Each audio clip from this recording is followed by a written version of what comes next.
Imagine you were born with a passion.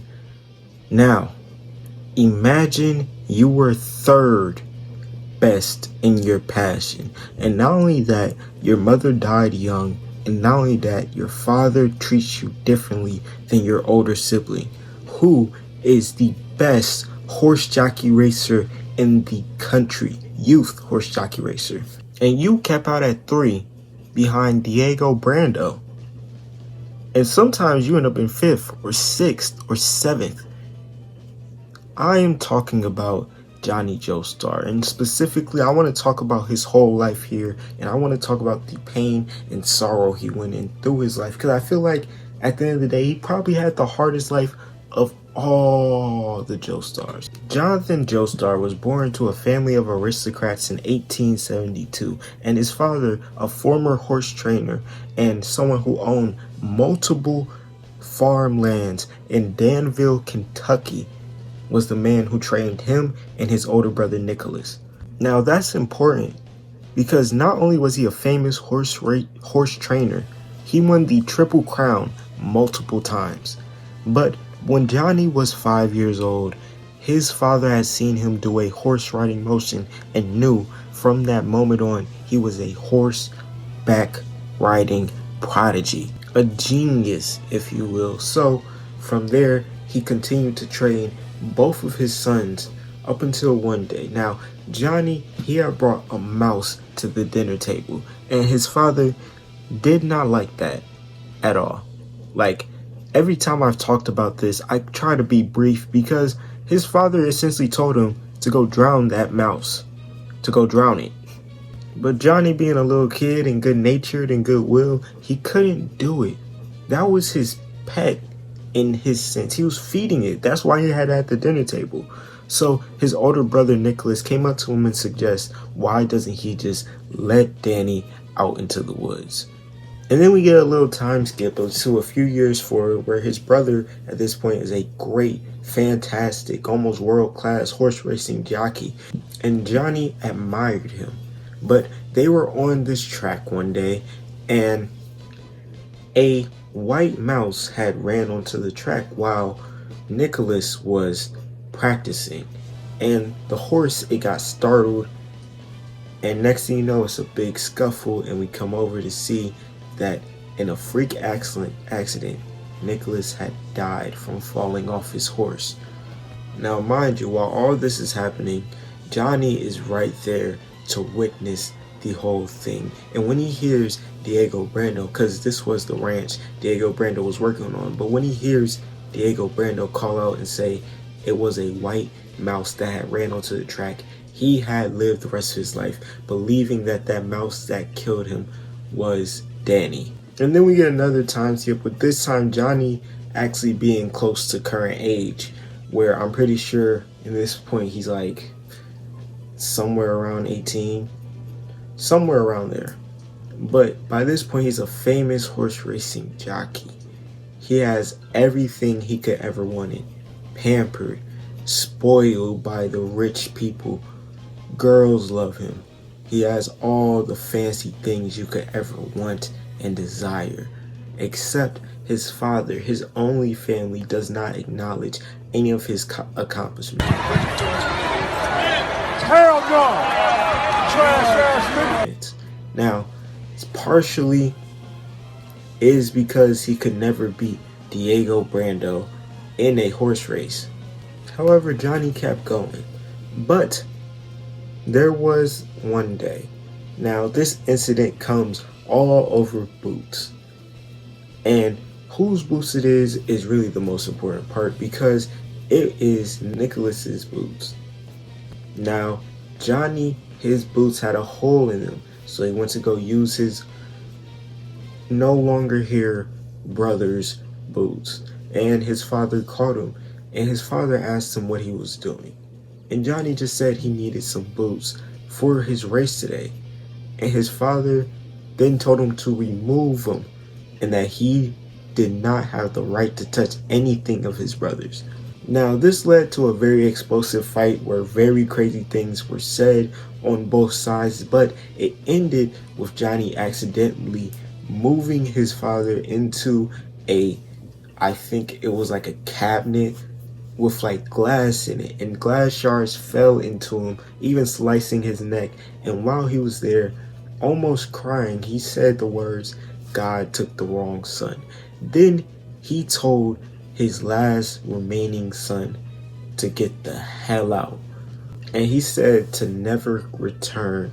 And so that's what Johnny did. He left, and one day, while he was just, living his life, because at this point he has enough money to where he could have easily got another apartment.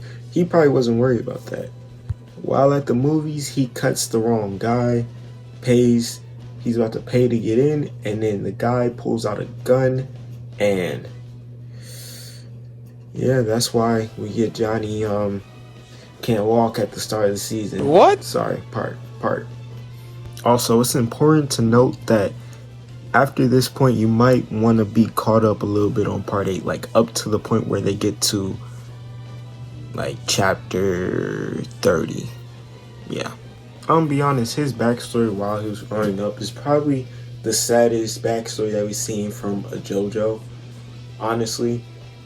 Just because of how much he had lost by the time he's about 17, 18. Because by that time, he no longer is in contact with his father. He's lost both his mother and his brother and his only pet. Now he's just rich and famous, but then that doesn't last long, because then his ability to walk gets taken away, literally. And after that, he cannot do his passion anymore. So since he can't do his passion, he can't make money.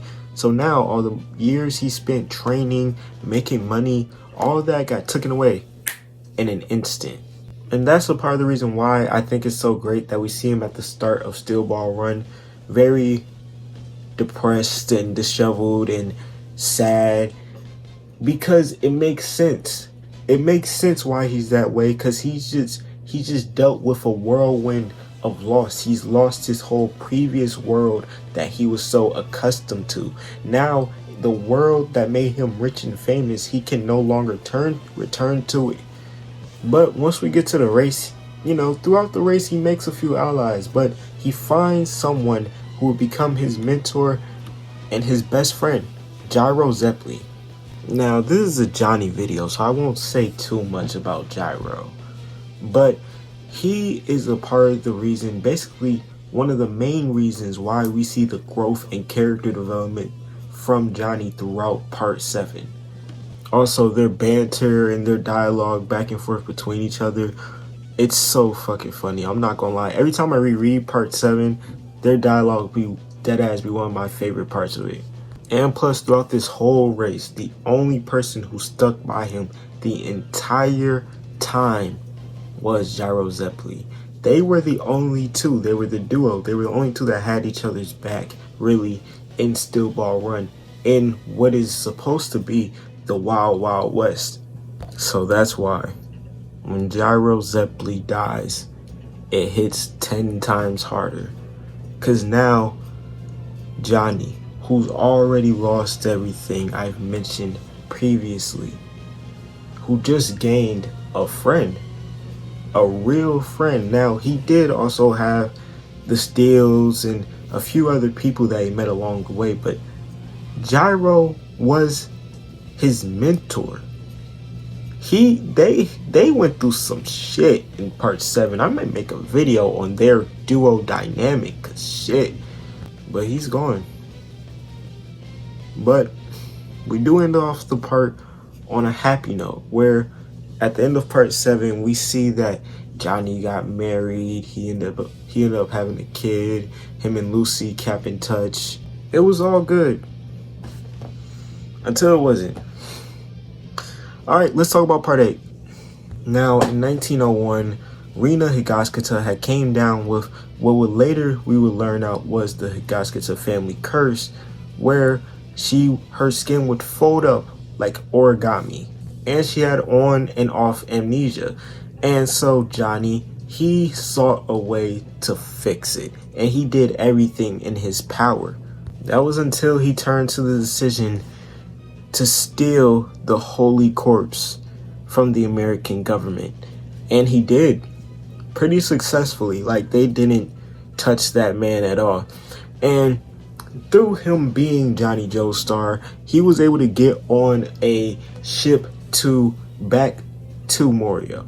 So he gets to Morio with the corpse and he uses it on his wife so he can transfer the disease. But the disease transfers to their infant son. And so after he had already promised not to use the corpse again, he did it one more time, transferring the disease to himself.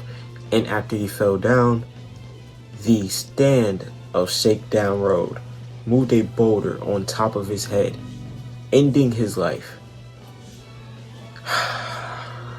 It was very sad to see my goat go out like that, because after part 7, I thought Johnny would finally get to have a long life. We would finally see an iteration of Jonathan Joestar to live longer than 30. But Johnny was just oh so short, as he died at the age of 29. And some people try to use the fact that he made it out of part 7 as a boost, but then I'm like, well, look at everyone else in comparison, right? Jonathan died at 22, the original Jonathan. Joseph lived his whole life. Yotaro didn't die till his 40s. Josuke lived through his teens and his 20s. We know that for a fact. He was probably about like 28 by Stone Ocean. Giorno was 25 by Stone Ocean. Jolene died at 19, but then she came back as Irene. Then he died at 29. Putting that in perspective, he is the 3rd youngest Joestar to die. It's sad, man. It's sad. And in all honesty, his story, it's a story of overcoming all of your discrepancies and learning yourself. If you've never read Steel Ball Run, I will always suggest to go back and read it. Even if you haven't read it in a while, I would suggest to go back and read it. I feel like I need to do a reread soon too, like before the anime gets animated, if it gets animated this year. But that's all I got for y'all. If you enjoyed the video, make sure you like, comment, and subscribe. We're on the road to 2K, so please like it up, comment up. You already know. And until next time, peace.